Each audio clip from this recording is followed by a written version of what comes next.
All right, today I want to talk about Friends.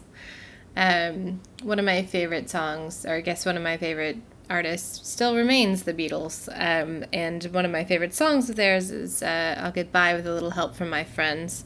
Um, I want to talk a little bit about friendship, personal connection. Brene Brown likes to say that we are wired to connect. There's definitely some truth to that. You know, babies, when they are born, have a innate ability to connect with and attach to their parents. There's a lot of really interesting literature on the psychology of attachment. But humans are essentially designed to live in society. One of the things when you start looking into social connection within humans, one of the more interesting things is that in terms of a response from our bodies and our minds, when we are socially disconnected from each other, it is a threat to our livelihood. So it's a threat to our survival. We talked about before, if you've ever been to the zoo, humans are not the strongest animals in the jungle. How we became the dominant species has a lot to do with our ability to problem solve and work together.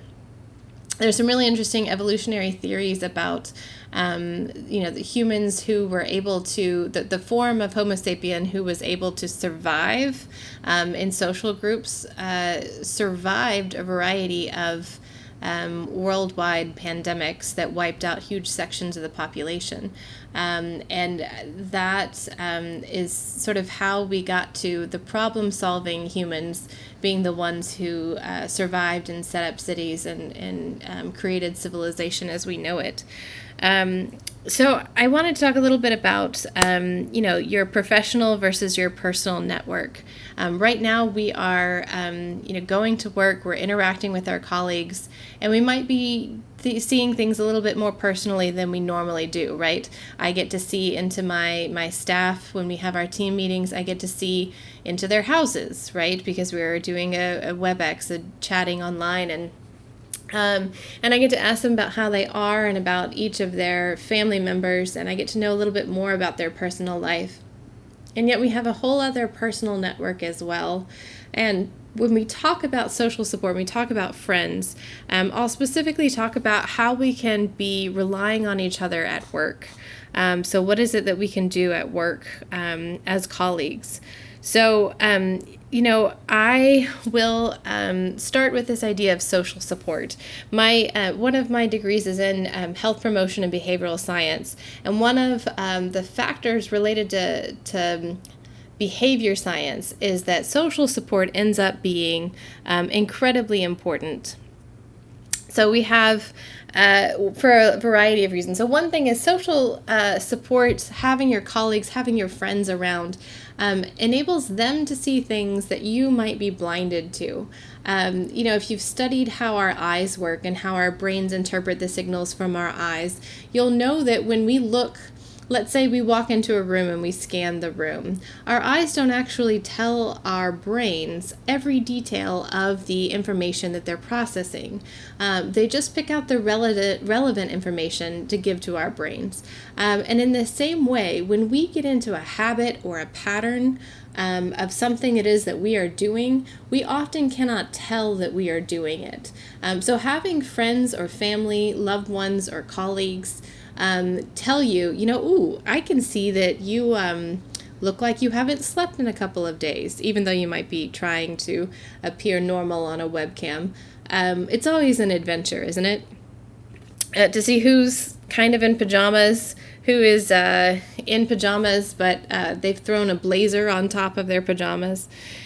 So another thing that social support can do for you is enable you to take turns being strong. So each of us are going to have days that we feel very down, and honestly this goes hour by hour instead of day by day. We're going to have times that we feel down, and we're going to have times that we feel strong and centered and balanced. And we need to take turns doing that for each other, being that center, being that balance for each other, being that voice of confidence.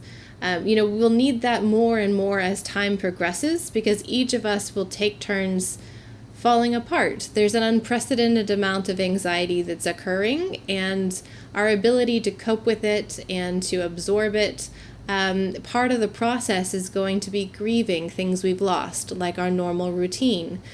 Even if you're just grieving the loss of your normal coffee that you get in the morning, or your normal commute to work, or your normal, seeing your friends when you go to work. Or I particularly miss walking down the hallway and seeing people that I, have gotten to know over the past several years at the hospital. So we need to take turns being strong, and that's one of the great things about social support.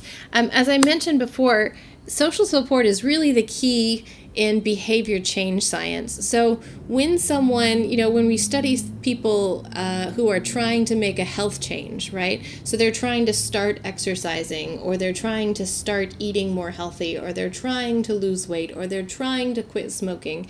We look at all the different factors that impact what makes the difference, what makes someone successful in their efforts to make a change. And social support is one of the key drivers of all behavior change. So remember, we've been talking about these doorbells, and we've been talking about our responses to the doorbells, our reset buttons, which are the healthy things that we do that over the long term are going to help us.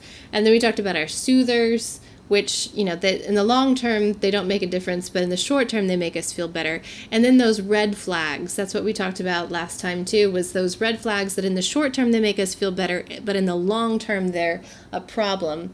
So one of the keys in making sure, if our goal is to use more of our reset buttons and more of our soothers, and to stay away from red flags, that's really going to social support's really going to be crucial to helping us, because this is a behavior change, right? Recognizing you're having an emotion, ding dong, there's a package at the door, an emotion has occurred, right? I'm in the middle of my day, my work day, and I'm feeling stressed and I'm feeling tense. Recognizing that is going to be really, really key. And then how do we do this at work? So, it's one thing to share with your friends, your family, your spouse. I'm falling apart. I feel exhausted. I really don't know how this is going to work out. Just to feel those very intimate and personal things, but you may not be able to do that with your colleagues. You might have a team that's really supportive and able to be human with you in that way, or maybe you have people that are a little bit more distant, or you don't work with them as often, so you're not as familiar. Well, one way that you're going to be able to communicate this is having a script. So I've written a quick script for you that you could use to help people know about your experience. So have you ever had someone try to tell you what to do? I'll share a personal story. I don't like being told what to do. I'm a Texan, after all. I'm from Texas. I don't like people telling me what to do. I once went to an exercise class where we're doing Pilates, and I like Pilates. I enjoy it. And I was in this class, and I like to do it at home, though. I like doing Pilates at home. I was in this class, and there was an instructor, and the instructor said, "Oh, Jess, lift your leg higher and more to the right." And she was giving me a correction, yes? And I, in my head, had this huge reaction. Who do you think you are? How you can't tell me what to do? I am me. You can't. Do you know who I am? You can't tell me what. I had like a temper tantrum inside my head. And because I don't like being told what to do. All humans do not like being told what to do. Right? We talked about, we'll talk a little bit next time about choices. Humans really like choices. And so they also don't like being told, you should do this. If you've ever been in a difficult situation and someone comes up to you and says, you should sleep more, you should eat better, that doesn't help.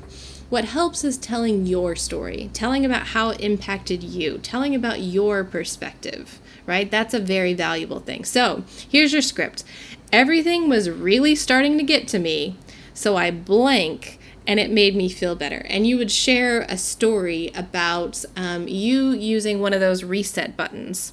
That's a real basic script. Everything was really starting to get to me, so I went for a run, or I called my mom, or whatever it is, right? And I felt better.